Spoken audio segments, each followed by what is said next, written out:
Segunda capital brasileira com maior área rural, Porto Alegre tem o privilégio de oferecer uma experiência única. O modo de vida tipicamente rural e gaúcho busca sustentabilidade econômica, ambiental, cultural e social. A produção rural tem destaque para o arroz, pêssego, uva, vinho e atualmente aposta na produção da soja. Conhecemos agora um pouco da história de Porto Alegre no Rio Grande do Sul. E quem conta mais detalhes da cidade e da agropecuária da região é o presidente do Sindicato Rural, Kleber Quadros Vieira, que está conosco por telefone. Bom dia, presidente. Bom dia, Marcelo. Bom dia aos telespectadores do canal do produtor. Uma satisfação imensa estar conversando com vocês e explicando que, na realidade, a nossa cidade produz e trabalha em termos de produção rural. É interessante, né, entender como é que é a capital Porto Alegre, a capital gaúcha. Conta pra gente, então, o que se produz em Porto Alegre? Marcelo, Porto Alegre sempre foi um cinturão, a grande Porto Alegre sempre foi um cinturão que abasteceu muito a capital. Com o passar do tempo, evidentemente, as capitais e todas as cidades vão se expandindo e Porto Alegre não ia ficar para trás e acabou se expandindo e a nossa zona rural foi diminuindo, realmente. Mas nós temos uma zona rural muito ativa e eu te digo assim, eu costumo falar, quando se fala de zona rural de Porto Alegre, uma das duas capitais que na realidade tem, e Palmas e Porto Alegre, as únicas que ainda mantêm a sua zona rural não intacta, mas ela com bastante produtividade. Eu costumo dizer que Porto Alegre só não produzia soja e trigo, agora só não produz trigo, porque soja nós estamos produzindo também. Então o que tu possas imaginar de fumo, pêssego, uva, vinho, tudo que tu possas imaginar, Porto Alegre hoje produz.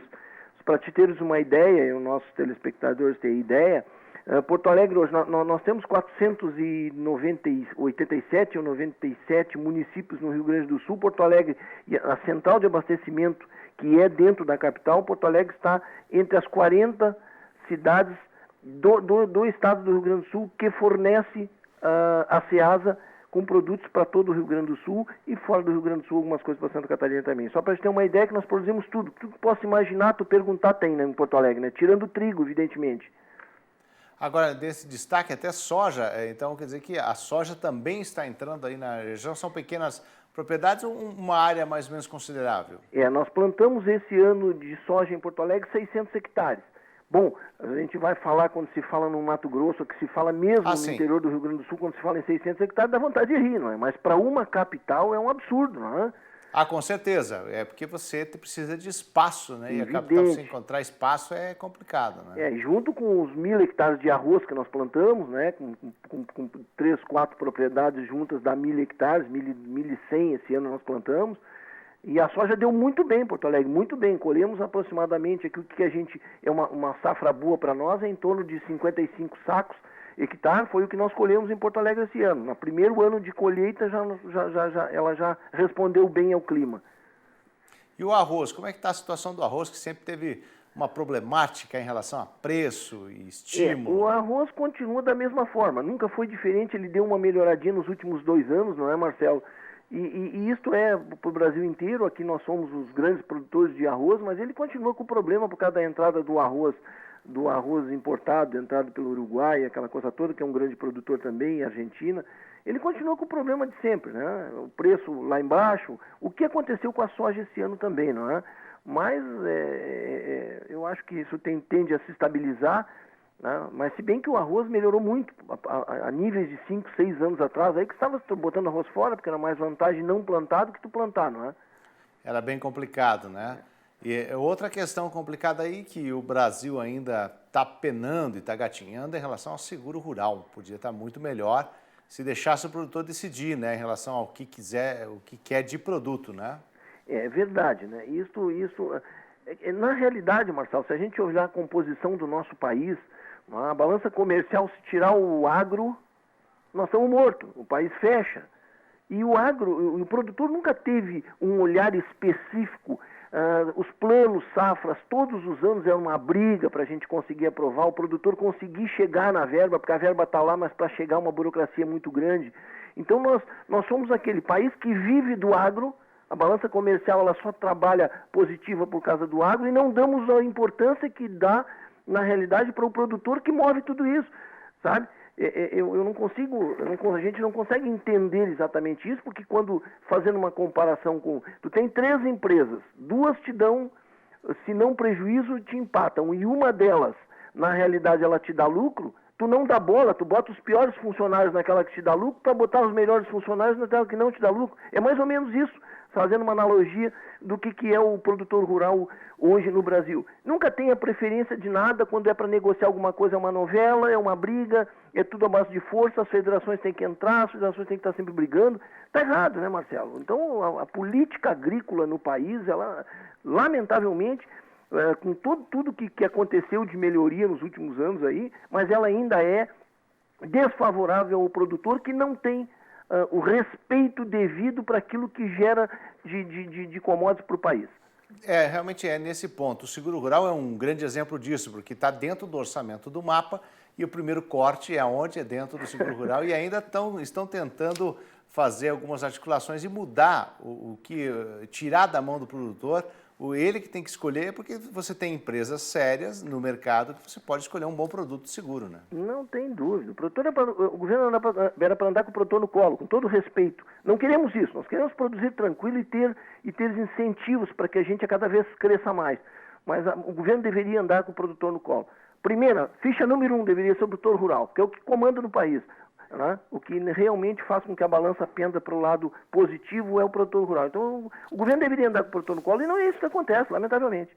Não, com certeza não. Agora conta pra gente como é que é o trabalho do sindicato e quais as ações do sindicato junto aos produtores. Nós temos um sindicato muito ativo na zona rural de Porto Alegre. Quando a gente fala em zona rural, né, e tem muitos cantos no Rio Grande do Sul ainda, quando a gente fala com algum prefeito, alguma coisa, o prefeito diz, zona rural em Porto Alegre tem muita gente que não conhece. Em Porto Alegre tem 1.264 associados hoje no sindicato. O sindicato faz uma parceria muito forte com o Senar, Senar, Casa Rural e a Farsul, que é um guarda-chuva muito, muito importante para nós sindicatos, porque nos dá respaldo para o trabalho. E o sindicato realmente faz isso. Os cursos hoje, praticamente Porto Alegre, até meados de 2014, ele não tinha mais zona rural, porque um plano diretor entrou de um outro governo, que eu não quero entrar nessa celeuma de partidos de governo, acabou por tirar a zona rural de Porto Alegre. Então existia, para te ter uma ideia, Marcelo, uma coisa meio complicada. Nós tínhamos zona rural de fato, com 1.200 e poucos talões de produtor produzindo, uma bacia leiteira muito grande, e não tínhamos de direito, porque foi subtraído do plano diretor a zona rural. Então o troço era complicadíssimo, porque tu trabalhava pagando IPTU, e aí um governo que se instalou aqui, municipal, criou o tal de Rural Urbano, um Frankenstein, e então nós não tínhamos. Aí o advento do trabalho do sindicato foi junto às novas administrações municipais, apertamos, conseguimos mapear novamente e voltar para o plano diretor, colocar ele à volta da zona rural. Mas a consequência de não ter zona rural de fato, ou seja, de direito, e ter de fato e não ter de direito, ocasionava que o nosso sindicato nunca teve arrecadação. Por não ter arrecadação da contribuição sindical, nós evidentemente tivemos que trabalhar. Por isso que eu digo, hoje a extinção dos sindicatos, ela não vai se extinguir se o sindicato ter boa vontade de trabalhar e ser representatividade, ter aquela representatividade que os seus associados necessitam. Então nós trabalhamos isso tudo, construímos sede, nós fizemos o sindicato crescer, tudo isso com inteligência, boa vontade e trabalho em prol do produtor. Então esse é o trabalho do nosso sindicato hoje, com a nossa administração, que já estamos contrariado, preste bem atenção que os ouvintes me entendam, contrariado não é contrariado, eu gosto do que faço, eu gosto de ser presidente do sindicato, mas eu parto do pressuposto que não pode existir acúmulo de mandatos, 2 mandatos são mesmo, mas lamentavelmente, ou seja, não sei se felizmente para o produtor, eu não quero me autoelogiar, mas o nosso trabalho, da nossa diretoria, foi um trabalho muito consistente, muito bom, e que o produtor não aceita nem que a gente fale em sair. Se faz uma reunião pensando em fazer sair, o produtor já quer levantar e ir embora, que não admite a nossa saída. Então nós estamos aí, vamos para o 5º mandato agora, né, e continuamos sem receita, mas hoje com uma zona rural muito ativa, né, com produtos assim, o produtor hoje, Porto Alegre hoje é o maior produtor de pêssego de mesa do Brasil. Isso foi um trabalho Prefeitura Municipal e Sindicato que nós retornamos a essa qualificação por trabalho, né? Demos muda para o produtor voltou a plantar o pêssego, né? Pontos especiais para o produtor vender no centro de Porto Alegre, diretamente ao consumidor final. Isso tudo foi um incentivo muito grande para que voltasse isso. Tá certo, eu agradeço a participação então, do presidente do Sindicato Rural de Porto Alegre, no Rio Grande do Sul, Kleber Quadros Vieira. Muito obrigado, tenha um bom dia. Um bom dia a todos vocês também.